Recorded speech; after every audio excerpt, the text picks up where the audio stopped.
Hello dear students. Now in this particular video I will be guiding you laws of chemical combinations. एक law है law of multiple proportion जो कि laws of chemical combination का one of the laws है. Now we have to understand कि इसका मतलब क्या होता है. तो यहाँ पे इस वीडियो में हम उसको डिकोड करेंगे. लॉ ऑफ मल्टीपल प्रपोर्शन उसका एक स्टेटमेंट है. वो स्टेटमेंट कुछ ऐसा है कि if two elements combine to form more than one compound. तो यहाँ पे दो एलिमेंट्स की बात है and more than one compound के फॉर्मेशन की बात है. तो हमारे पास यहाँ पे दो एलिमेंट्स वाले कुछ कंपाउंड है और वो सारे के सारे कंपाउंड्स नाइट्रोजन और ऑक्सीजन से बने हुए हैं. नाइट्रोजन और ऑक्सीजन दो एलिमेंट है और वो कंबाइन होके एक से ज़्यादा डिफरेंट डिफरेंट कंपाउंड्स बनाते हैं. Then different masses of one element which combines with the fixed masses of the other element. माने कि यहाँ पे आप देख रहे हो कि different masses of one element, यहाँ पे oxygen oxygen oxygen oxygen oxygen, अगर इनको देखा जाए तो इनके मासेस डिफरेंट है. कैसे? लोग ऑक्सीजन का जो एटॉमिक मास है वो 16 ग्राम पर मोल है और नाइट्रोजन का जो एटॉमिक मास है वो 14 ग्राम पर मोल है. तो अकॉर्डिंगली देखा जाए तो अगर मैं यहाँ पे मासेस लगा दूँ, नाइट्रोजन मास एंड ऑक्सीजन मास, तो ऑक्सीजन का जो मास है वो डिफ़र कर रहा है वाइल नाइट्रोजन का मास है वो फिक्स है.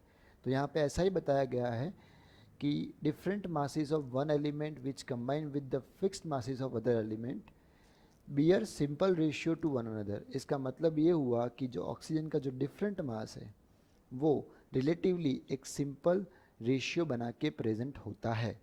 तो इस लॉ का मतलब है कि यहाँ पे जो भी ऑक्सीजन अवेलेबल है वो एक सिंपल होल नंबर रेशियो में अवेलेबल होगा.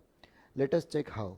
यहाँ पे देखा जाए तो नाइट्रोजन का जो भी मास है वो ऑल द वे इक्वल है, दैट इज़ 28. टू नाइट्रोजन है तो 28 वो हो जाएगा. So in all this cases nitrogen का जो ग्राम एटॉमिक मास है वो 28 ग्राम पर मोल है. Well in case of oxygen you can see that this is 1 oxygen into 16 gram, this is 2 oxygen into 16 gram, this is 3 oxygen into 16 gram, here it is a 4 oxygen into 16 gram and here it is a 5 oxygen into 16 gram है. तो अगर मैं 16 को common out कर लूँ तो ये जो रेशियो बन रहा है वो 1:2, 2:2, 3:4, 4:5 है. That is what this laws all about. तो यहाँ पे जो ऑक्सीजन का रेशियो दैट इज़ 1:2, 2:3, 4:5 है and that is this laws guide us. तो इसको बोलते हैं हम लॉ ऑफ मल्टीपल प्रपोर्शन. फिर से एक बार पढ़ते हैं.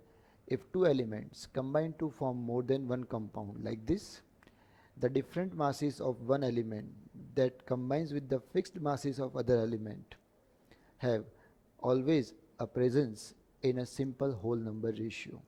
So this is called as law of multiple proportion. I hope you understand about this law. Keep watching the videos. I will be guiding you more and more. Thank you.